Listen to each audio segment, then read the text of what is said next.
అందరికీ శుభోదయం. ఈరోజు నేను మాల ధరిస్తున్నాను కాబట్టి ఉదయాన్నే 3 గంటలకు లేచాను. ఉదయాన్నే 3 గంటలకు లేచి రెడీ అయిపోయి కార్‌లో స్టార్ట్ అయ్యాను. షాద్‌నగర్‌లో టెంపుల్ అయితే మాలేసుకుందాం అనుకుంటున్నాను. షాద్‌నగర్ ఇప్పుడైతే ఫుల్ వర్షం పడుతుంది ఈడ. ఇక్కడ చూడండి టెంపుల్‌లో కూడా సగం వాటర్ వచ్చేసినాయి. షాద్‌నగర్‌లో శివమారుతి టెంపుల్ అయితే వేసుకుందామని అనుకున్నాను. ఇప్పుడు ఇది సెకండ్ టైం మాల వేసుకోవడము. ఇంతకుముందు కూడా ఇక్కడనే వేసుకుండే మాల, ఈ టెంపుల్లోనే వేసుకుండే. అయితే మా ఫ్రెండ్ స్వామి యశ్వంత్ స్వామి అయితే ఆల్రెడీ మాల వేసుకున్నాడు. ఇంకా వాళ్ళ డాడీ స్వామి కూడా వేసుకున్నాడు మాల. ఇంకా మా డిప్లొమా ఫ్రెండ్ సుజన్ స్వామి ఉంటాడు, ఆ స్వామికి ఫస్ట్ టైం కన్యస్వామి.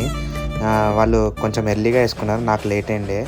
ఇంకా స్వామి అయితే అయ్యగారు పూజ చేసుకొని వచ్చారు, మాలల్ని చేసుకొని ఒక స్వామికి అయితే వేస్తున్నారు ఫస్ట్. ఆ స్వామి తర్వాత నాకు వేస్తా అని చెప్పారు మాల.